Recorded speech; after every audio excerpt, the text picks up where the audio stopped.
Ok ឥឡូវនេះយើងចាប់ផ្ដើមថ្ងៃគ្រីស្មាស់2025នេះយើងមានគម្រោង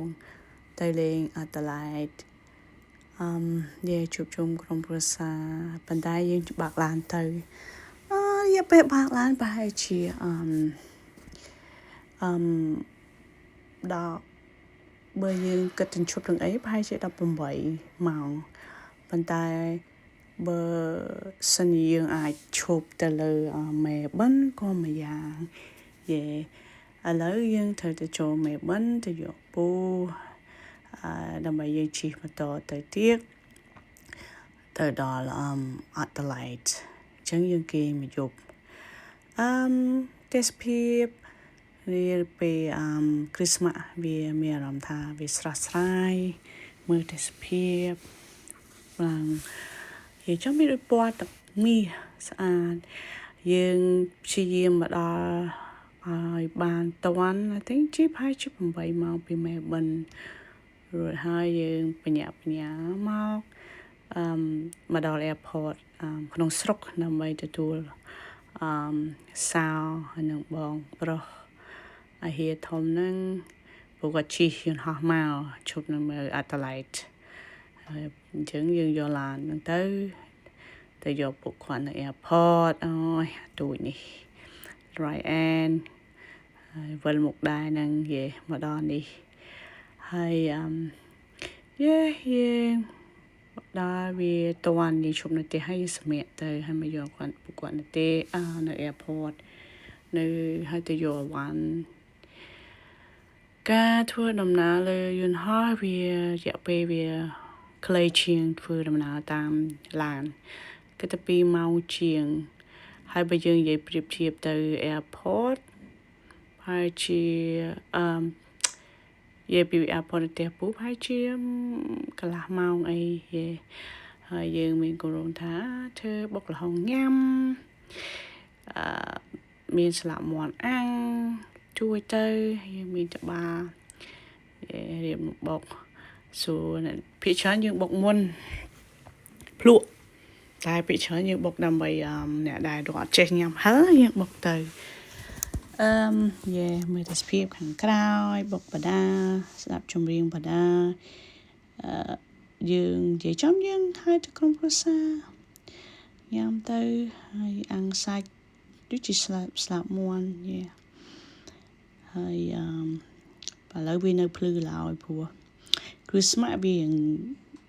រដូវគ្រីស្មាស់វារដូវក្តៅអញ្ចឹងវាពេលវេលាហ្នឹងវាក្រយប់អូខេឥឡូវយើងបបដាពូមកបងគាត់មានក្តាមប្រៃI think ពូគាត់ order ពីម៉ែបិណ្ឌក្តាមប្រៃហ្នឹងគេត្រាំមកយើងអញ្ចឹងទៅយើងសាកមើលក្តាមប្រៃ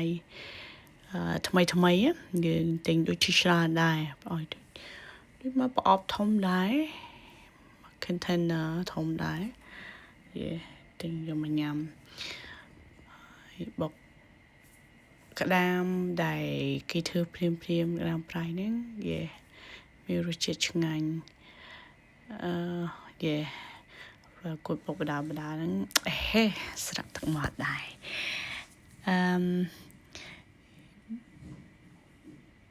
ពីយើងបុកយើងមិនមែនជាអ្នកជំនាញយើងបុកតាមមកឆ្ងាញ់